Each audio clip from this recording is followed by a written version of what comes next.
여러분, 수요일 저녁 성경숲 오솔길에 오신 것을 진심으로 환영합니다. 저희는 매주 수요일마다 주의 재림과 세상 끝에 있을 사건들에 관한 성경의 예언의 말씀들을 살피면서 주의 오심을 성실히 준비하고 있습니다. 지난 시간에 저희는 주님께서 말씀하신 말씀을 살펴보았습니다.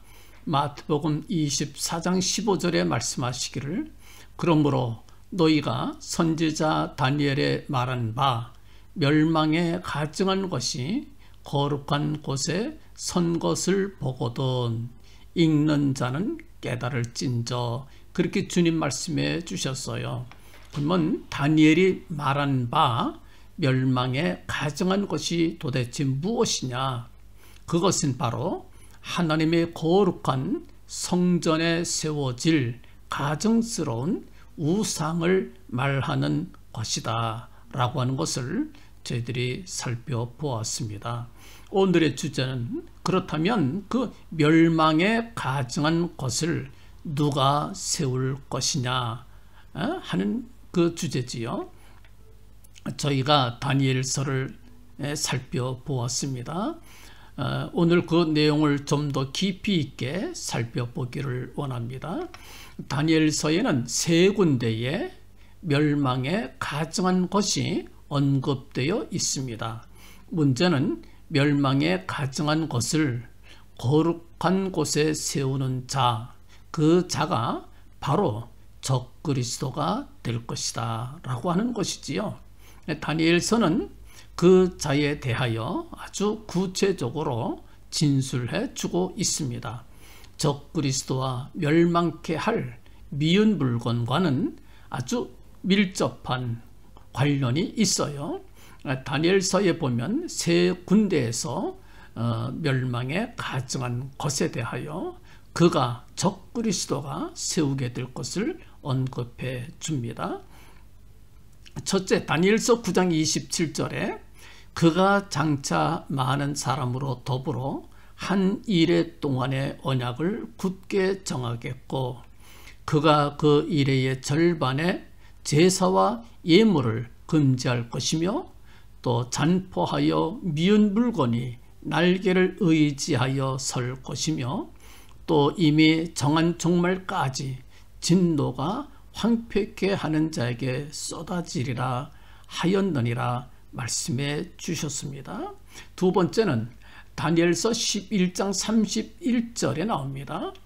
군대는 그의 편에 서서 성소 곧 견고한 곳을 더럽히며 매일 드리는 제사를 폐하며 멸망케 하는 미운 물건을 세울 것이며 말씀해 주셨습니다. 세 번째, 다니엘서 12장 11절입니다. 매일 드리는 제사를 폐하며 멸망케 할 미운 물건을 세울 때부터 1290일을 지낼 것이요, 그렇게 말씀해 주셨어요. 멸망케 할 미운 물건, 다니엘이 언급한 멸망케 할 미운 물건, 그것을 세우는 자 적그리스도가 이제 언급이 됩니다. 세 군데에서 언급이 됐지요. 이 세 군데에 나오는 말씀만 가지고 적그리스도가 할 일, 적그리스도가 하는 일들을 제가 정리해 보았습니다. 첫째, 무엇입니까?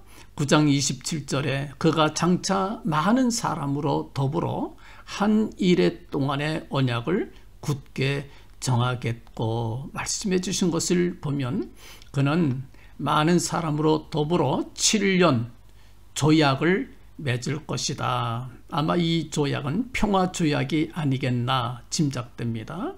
전쟁이 끝난 후에, 핵전쟁이 끝나서 사람들이 정신 차리지 못할 때 아주 멋지게 등장해서 사람들에게 평화를 약속하고 사람들의 마음을 사로잡게 될 사람, 거짓된 메시아 적그리스도가 될 것입니다. 그는 많은 사람으로 더불어 7년 조약을 맺을 것입니다. 이 시점이 매우 중요합니다. 왜냐하면 이 시점부터 적그리스도의 활동이 시작되기 때문입니다. 예, 많은 사람으로 더불어 한 일해 동안의 언약을 정하는 자가 나타나면 우리가 정신을 바짝 차려야 될 것입니다. 아, 저자가 적그리스도로구나. 많은 사람들은 그를 향하여 평화의 왕, 메시아라고 따를지 모릅니다. 그럴지라도 여러분들은 그를 따르면 안 됩니다. 그건 가짜예요. 진짜가 아닙니다. 진짜 그리스도 예수께서는 우리 위하여 십자가를 지신 그분만이 우리의 참 구주 그리스도이시다 라고 하는 것을 꼭 명심해 두시기를 바랍니다. 둘째, 그 일의 절반, 다시 말하면 3년 반이지요. 7년의 절반은 3년 반이지요. 제사와 예물을 금지할 것이다. 예, 그렇게 말씀해 주셨지요. 여긴 깊은 뜻이 있어요. 우리는 이 말씀 속에서 두 가지 사실을 예측할 수가 있습니다. 여러분들, 우선 제사와 예물을 금지한다. 그 뜻이 무엇입니까? 그 뜻은 다른 게 아니라 바로 예루살렘 성전에서 율법에 따라 유대인들이 매일같이 드리는 제사와 예물을 말씀합니다. 율법에 따라 유대인들이 거룩한 성전에서 드리는 제사와 예물을 말합니다. 예, 그렇다면 이 말씀이 이루어지기 위해서는 첫째, 무엇이 전제가 되어야 됩니까? 그렇지요. 예루살렘 성전이 먼저 세워져야 된다 라고 하는 것이 전제가 되어야 됩니다. 예, 여러분들 잘 아시다시피 지금 예루살렘 성전이 있나요? 없나요? 예, 없어요. AD 70년경 로마의 티토 장군에 의해서 예루살렘이 함락당할 때에 로마 군인들에 의해서 예루살렘 성전도 무너지고 말았습니다. 이제까지 성전이 없어요. 바로 그 자리에 그 유명한 오말 모스크, 예, 그 이슬람 사원이 세워져 있는 것을 우리가 봅니다. 여러분들 예루살렘 지도를 보면은 그 누런 황금 지붕으로 되어 있는 둥근 원형 건물이 있어요. 예, 눈에 띕니다. 여러분들 잘 아실 수 있어요. 그것이 오말 모스크입니다. 예루살렘 성전이 있던 자리에 세워진 모스크 사원이다라고 하는 것을 아시기를 바랍니다. 이 말씀을 근거로 해서 우리가 살펴보자면 여러분들, 예수님 재림 때가 가깝다 이렇게 참 그 선동하는 사람들 있는데 속지 마세요. 분명히 데살로니가 후서 2장 3절에서 분명히 말씀하셨지요. 누가 아무렇게 하여도 너희가 미혹하지 말라. 먼저 배도하는 자 적그리스도가 나타나기 전에는 주님 재림이 없다. 못 박아서 말씀해 주셨어요. 근데 이제 본문의 말씀 잘 살펴보시면 적그리스도가 나타나기 전에 먼저, 그렇지요, 예루살렘 성전이 먼저 지어져야 됩니다. 우리 마음 급해서 예수님 빨리 재림하면 좋겠다. 우리 마음은 급하지요? 급하다고 해서 여러분들, 아무렇게나 예수님 재림이 가깝다고 선동하거나 선동당해서는 안 됩니다. 있으리라 한 예언의 말씀이 다 이루어진 다음에 성경 표현을 빌리자면 때가 참에 주님 오시는 것이다. 초림하셨던 주님도 때가 참에 오셨고 재림하실 주님도 때가 참에 오시는 것이다. 이것을 꼭 명심해 두시기를 바랍니다. 두 번째, 적그리스도가 활동하는 기간은 비록 7년이지만 그가 그 7년 전 기간을 통해서 성도들을 괴롭히고 자기 마음대로 하는 것이 아닙니다. 하나님께서는요, 자기 택한 백성들을 위해서 그 날들을 감하셨습니다. 주님께서 이렇게 말씀하셨어요. 그 날들을 감하지 아니할 것이면 모든 육체가 구원을 얻지 못할 것이나 그러나 택하신 자들을 위하여 그 날들을 감하시리라. 마태복음 24장 22절에서 분명히 말씀해 주셨습니다. 육을 가진 우리들이 연약해요. 오랫동안 고난을 받게 되면 우리가 견디지를 못합니다. 그래서 우리 연약함을 아시는 하나님께서 악한 자 적그리스도의 활동 기간을요 줄이셨어요. 얼마나 감사한 일인지 몰라요. 적그리스도의 활동 기간 7년 중에 절반 3년 반이라고 그래요. 이걸 전 3년 반이다. 이제 그렇게들 이름을 붙여서 부릅니다. 저도 그렇게 이름을 부를게요.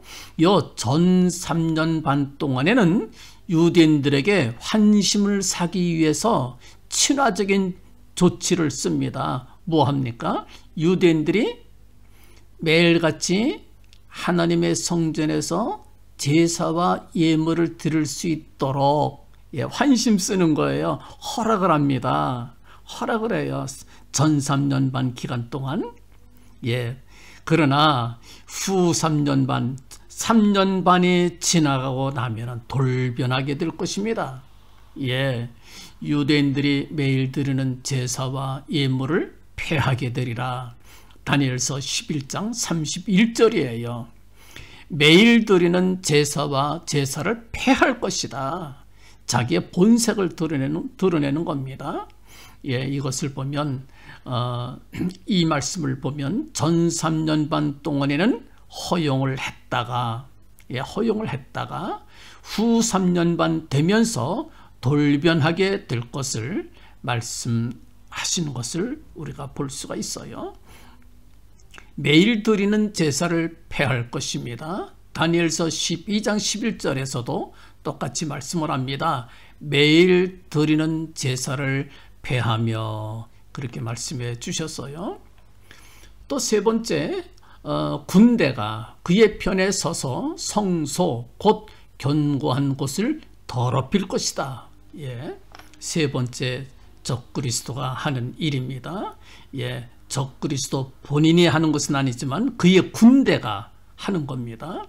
그의 군대가 그의 편에 서서 성소 곧 견고한 것을 더럽히리라. 다니엘서 11장 31절에 말씀해 주셨어요. 이것은 적그리스도의 모형과 같은 존재 안티오코스 에피파네스 4세의 만행을 보더라도 우리가 쉽게 짐작할 수가 있습니다. 성전에 돼지 피를 뿌리고 말입니다. 사람들을 죽이고 그 짓을 했어요. 이것이 적그리스도의 모형 안티오코스 에피파네스 4세가 했던 짓입니다. 네 번째, 적그리스도는 주님께서 친히 말씀해 주신 멸망에 가증한 것, 더러운 우상을 하나님 성전에 세울 것이다. 이걸 우리가 알 수가 있어요. 적그리스도의 모형 안티오코스 에피파네스 4세도 예루살렘 성전에 여러분들 술의 신 바카스 신 헬라의 우상이지요. 그 우상을 세워서 하나님을 모독하였습니다. 언젠가 세상 끝날에도 이 같은 일을 적그리스도가 나타나서 재현하게 될 것이다. 성경은 우리에게 말씀해 주셨습니다. 성도들은 이것을 주목해야 합니다. 그가 멸망에 가증한 것을 세우는 것을 보거든 주님이 무엇이라 말씀합니까? 읽는 자는 깨달을진저. 무엇을 깨닫습니까? 그의 종말이 가깝다고 하는 것을 깨달으란 말씀이에요. 그의 권세가 영원히 가는 것이 아닙니다. 그의 권세가 오래 가는 것이 아닙니다. 적그리스도의 권세는 결코 오래가는 권세가 아닙니다. 속히 끝날 것입니다. 우리 주와 성도들이 들어갈 나라는 영원하고 영원한 나라가 될 것입니다. 영광의 나를 바라보며 조금만 견디라고 하는 주님의 격려의 말씀입니다. 요한계시록 14장에는 영원한 복음을 전하는 천사들의 메시지가 나옵니다. 6절에 이렇게 말씀합니다. 또 보니 다른 천사가 공중에 날아가는데 땅에 거하는 자들 곧 여러 나라와 족속과 방언과 백성에게 전할 영원한 복음을 가졌더라. 영원한 복음, 말세의 복음은요 아주 간단합니다. 세 가지 내용이 바로 영원한 복음이에요. 첫째가 무엇입니까? 그가 큰 음성으로 가로되 하나님을 두려워하며 그에게 영광을 돌리라. 이는 그의 심판하실 시간이 이르렀음이니 하늘과 땅과 바다와 물들의 근원을 만드신 이를 경배하라. 첫째 영원한 복음이 무엇입니까? 하나님만 섬겨라. 첫째, 하나님께만 경배하라. 둘째가 무엇입니까? 또 다른 천사 곧 둘째가 그 뒤를 따라 말하되 무너졌도다 큰 성 바벨론이여 모든 나라를 그 음행으로 인하여 진노의 포도주로 먹이던 자로다. 이 두 번째 복음이에요. 뭡니까? 세상 나라는 무너진다. 큰 성 바벨론은 무너진다. 그 메시지예요. 거짓된 세력, 거짓된 나라는 무너지게 될 것이다. 두 번째 메시지입니다. 세 번째 메시지가 무엇입니까? 또 다른 천사 곧 셋째가 그 뒤를 따라 큰 음성으로 가로되 만일 누구든지 짐승과 그의 우상에게 경배하고 이마에나 손에 표를 받으면 그도 하나님의 진노의 포도주를 마시리니 그 진노의 잔에 섞인 것이 없이 부은 포도주라. 거룩한 천사들 앞과 어린 양 앞에서 불과 유황으로 고난을 받으리라 말씀해 주셨어요. 뭘 말합니까? 적그리스도에게 속하지 마라. 표를 받지 마라. 그를 따르지 마라. 그를 따르면 같이 멸망당한다. 그 뜻입니다. 그러니까 여러분들 멸망에 가정한 것이 거룩한 곳에 선 것을 보거든 여러분들은 정신 차리세요. 적그리스도 세력에 얼마 안 남았다라고 하는 것, 곧 그는 멸망하게 될 것이라고 하는 것, 곧 주님께서 재림하시고 거룩한 나라, 영원한 나라, 승리의 거룩한 나라가 임할 것이다. 이것을 꼭 기억해 두시고 여러분들 확신과 믿음 속에 견고하게 서시기를 주님의 이름으로 간절히 축원합니다. 아멘.